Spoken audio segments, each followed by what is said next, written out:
Morning, everybody. You're very welcome to this morning's webinar. This morning, I'm joined by Emer Kennedy. Emer is a researcher based in Moore Park, and she's kind of the go-to person when I want to talk to someone about newborn calves or calf feeding and calf rearing. So you're very welcome to our short webinar here this morning, Emer. Thanks, George. Now, I've our focus here this morning, Emer, is about kind of milk feeding, kind of guidelines and recommendations for the young calf. So I've a slide up there, and it's taken from the calf care events that are running around the country over the next couple of weeks. The first one has already taken place, so there's another one on this morning, and they're running until the 26th of January. And we advise or encourage people maybe to go and sit in one of those events. But Emer, you're going to talk me through some of the details in this slide here. It's kind of based on our best practice around kind of rearing young calves or milk feeding to the young calf. So we'll start on day one, Emer, and I suppose the old 1, 2, 3 is where we start with the young calf, isn't it?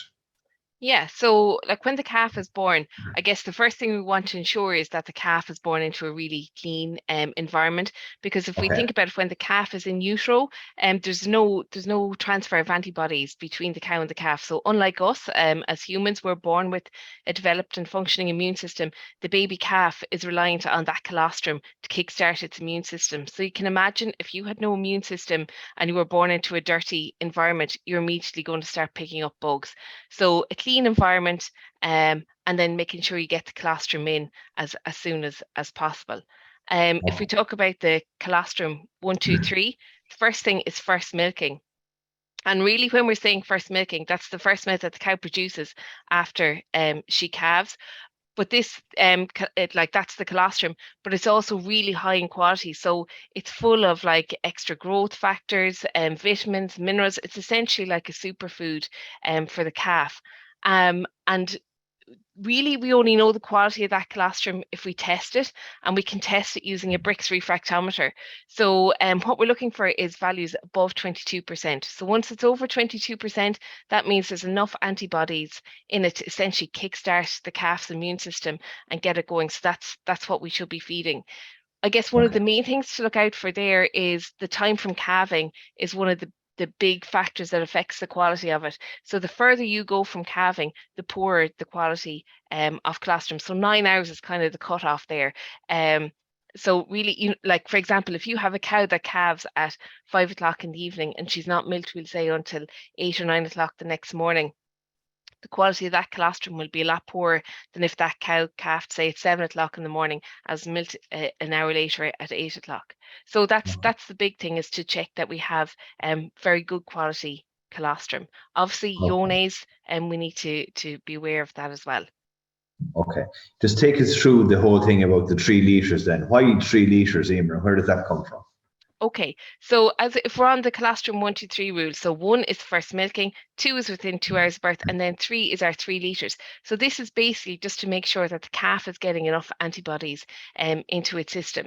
So if we take like the average birth size, we'd say, of a dairy calf is about 35 kilos, a little bit bigger, we'll say, for maybe a bull calf. And if you think that, like, if we look at beef breeds that are being born, so some of those could be like 50, 60 kilos for your Charolais Limousin crosses. So basically it's about 8.5% of their birth body weight that we want to feed them. So that's 3 litres for a 35 kilo calf. But as I say, if you have heavier calves, you potentially need to feed those a little bit more colostrum to ensure that they're getting enough antibodies in to get that immune system going. So it could be 4 or 5 litres for the heavier calves. Yeah, so like if it's around 60 kilos, it could be 5 litres that you're feeding. Okay, to be a fair popper of a calf. Tell us then about the second step, then the transition milk feeding, Emer.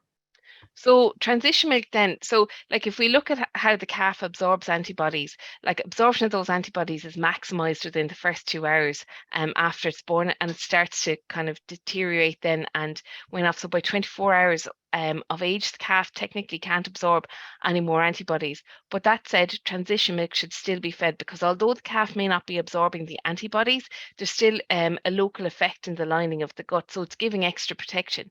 And particularly if you're vaccinating your cows, we say for coronavirus, you really need to feed that transition milk to get the benefit of it. So it's still, although it's not as high quality as colostrum, it's still much better than mature milk to feed to calves. And from studies that we've done here, we found that by feeding that 2.5 litres of colostrum per feed, so 5 litres per day, what we find is that we had less incidence of ill health, less droopy ears, runny eyes and runny nose with the calf. So it's well worth feeding that transition milk for 3 or 4 days anyway. But again, you just bear in mind, if you have ionases, there should be no pooling of that transition milk. So no pooling if there's ionase present, but if you know which cows are your ionase positive ones, you could exclude them from being fed to the calves, couldn't you, and work away with the rest of it? Yeah, if you've tested them and you're sure, yeah. Yeah. So we're moving on then, Emer. We're going to talk about getting them on full feeding from around 6 days of age. So your options are whole milk or milk replacer. So if we're talking about the whole milk, it's pretty straightforward. What about if it's milk replacer then? Just to go back on that whole milk, George, we shouldn't really be feeding any waste milk to the calves. So we want to make sure that the milk that we're feeding is high quality milk for the calves, because if you feed them, we'd say, cows that are maybe withdrawn for mastitis, or that are being injected for different reasons with antibiotics, there can be a risk there. With it, sometimes the milk can taste off. The calf mightn't drink as much, and a calf can cause digestive issues with them, as well as antimicrobial resistance issues. But so that aside, if we look then at milk replacer, I guess with it's pretty consistent that you're feeding the calf the same thing every day. Of course, it's also important to make sure that you're feeding a good quality product to the calf, so you need to select a product that works for you. So if you've been using something on the farm and you're happy with it, I'd say stick with it. There's no need to change. Ideally, what you'd be looking for is a protein content of 23 to 26%, a fat or an oil of 16 to 20%, and an ash and a fibre less than 8.5% and less than 0.5. So if those values are getting close to that in terms of the ash and the fibre content, it's generally indicative of a poorer quality product, and one that's more likely to cause digestive upsets with the calves. So although it can be hard to interpret the back of a bag, it's always worth looking at it just to see what you're buying. And ideally, more milk-derived proteins, so like skim milk or whey protein, and that's not just coming out of the top of your head there, Emer. Those specs, they're based on a kind of an agreed format from the AHI Technical Working Group on calf rearing, isn't that right? Yeah, and from research internationally as well. That's where those kind of values are coming from. Okay. So from day 6 to 10 anyway, you're ramping up the calf up to about 6 litres a day of typically 12.5% content, so 125 grams of milk powder if you're feeding in powder per litre, or 750 grams a day, and you're trying to achieve your maximum growth rates. I see figures quoted of around 0.75 kilos of growth per day. What have you seen, Emer, at research level in terms of calf daily performance? So say for feeding 35 kilo birth weight calves. Yeah. So as I say, we get a good picture of them here because we'd weigh them every single week. So after birth, there's, they don't really put on that much weight, just a little bit, maybe like 0.3, 0.4 of a kilo for the first couple of weeks. So if we average it out over the whole pre-weaning period, we would basically be looking at somewhere between 0.6 and 0.7 of a kilo per day for those replacement heifers. So as I say, that there's a big range in that. So it's at the start, it's quite slow, but by the time it comes to weaning, they could be doing a kilo and a kilo and a half per day up at weaning. So once it's averaged out, I would say 0.6, 0.7. Emer, from around day 29, so just after a month of age, just the potential there to go from twice a day feeding to once a day feeding to save on labour. What kind of performance levels are you seeing in that situation? What I would say about once a day feeding is like nobody should be once a day feeding before 4 weeks of age, because from a physiological point of view, the calf can't actually handle it.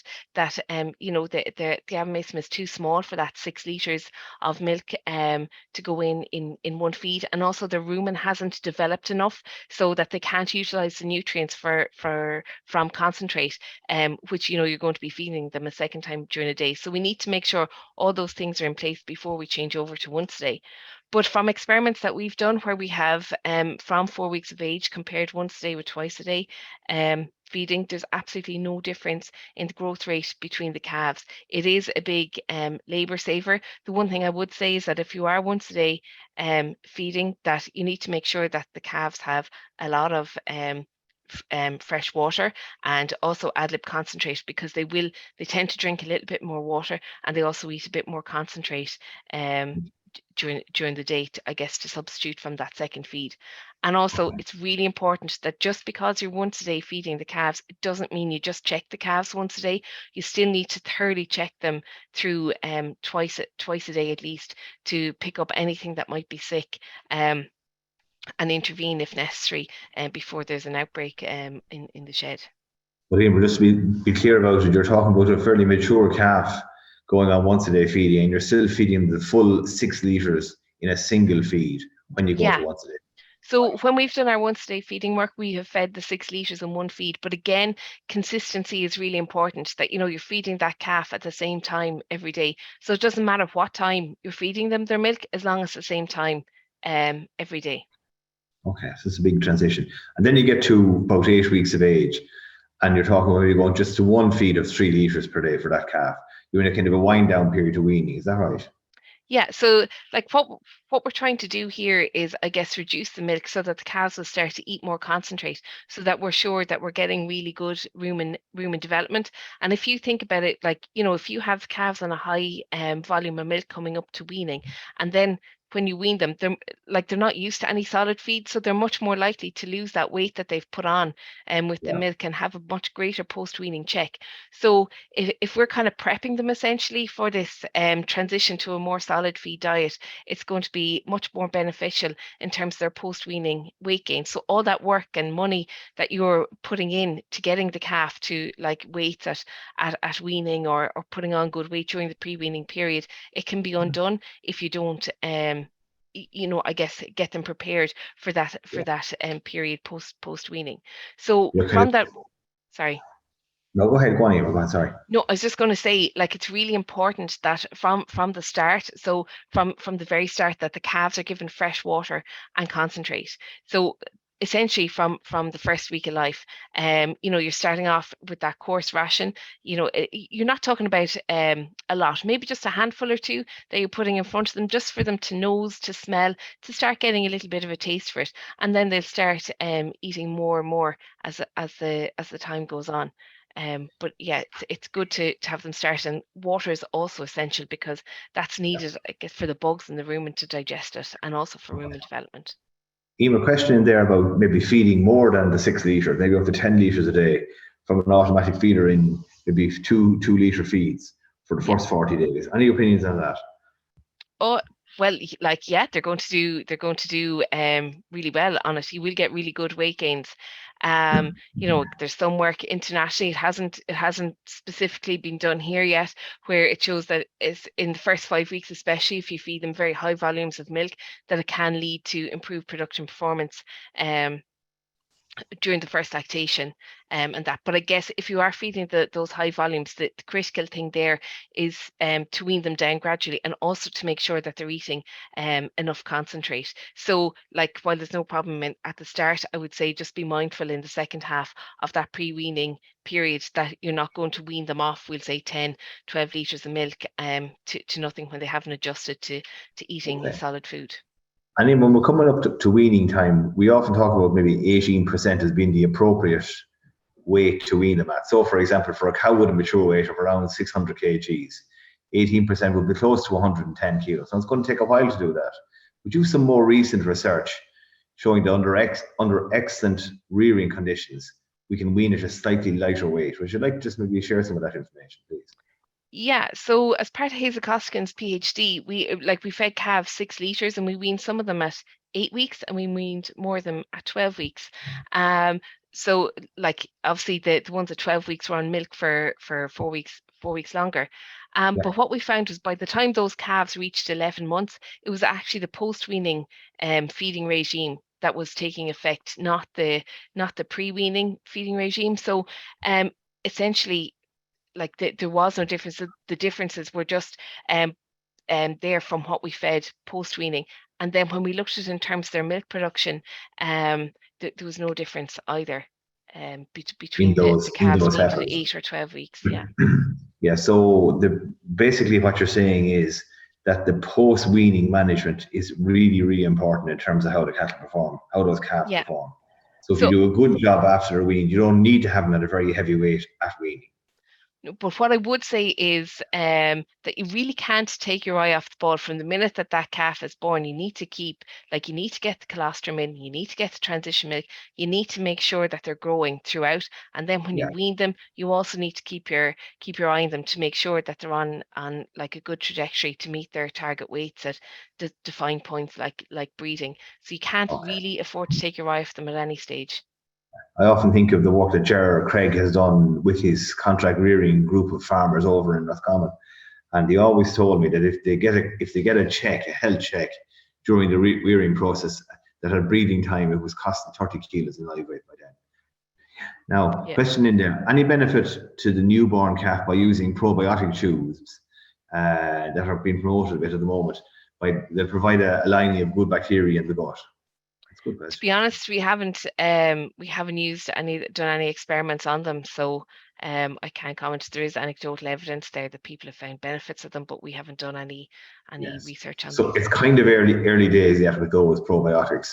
Yeah, Anecdotally, they seem to be working, but we'd have to do kind of give a definitive answer on that, which we haven't got available to us yet.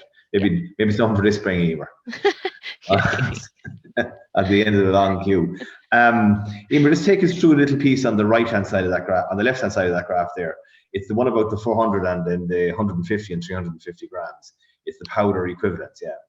So basically, what this is saying is that you should be feeding the calves 6 liters per day, which is essentially 15% of their birth body weight. So when you're looking at it there, 400 grams is for maintenance. So if you're only feeding them the 4 liters, that means you just have like 100 grams, we'll say, for growth. But not only growth, but also, if they come across, if there's a disease outbreak, the energy that's required to fight that. So it's really Yeah. important that the calves, you can see there where they're fed 6 liters, they have that 350 that can be grams that can be apportioned to, growth, to basically things other than maintenance. So keeping them healthy and that. So like it is beneficial, and you will get a payback from making sure that you're feeding them enough milk.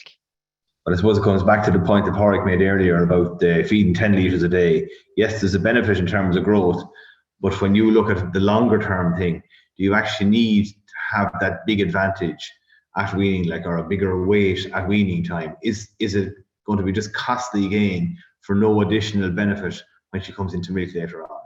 Potentially, and like there's research done here, there's research done in UCD, and it's all showing that you can overdo your heifers as well, and that can reduce their subsequent production performance. So you have to strike a balance there and get a happy medium between the two. Yeah, I've seen exceptionally well reared heifers, more than the target weights, well more than the target weights, and struggle to go in calf. Yeah. Yeah. You hear that And all. also, like what the data from here has also shown is that while they might go in calf, they don't last in the herd for as long, so they're falling out that bit faster. And so that means you have a higher replacement rate. And if you look at the economics of it, the most expensive system is actually where you're getting those heifers where they're too heavy, where they're way above their target weight, because you've the extra cost of putting that weight on them, and then they're not lasting in the herd as long, so you're not capitalizing on that Yeah. mature milk yield from the cows. Emer, if I'm just going to ask our audience if they have any questions that I'd like to ask you before you go. But before, we're not going to go on for much longer. But before you go, what would be your 3 take-home messages about rearing young calves, milk feeding young calves for this coming spring?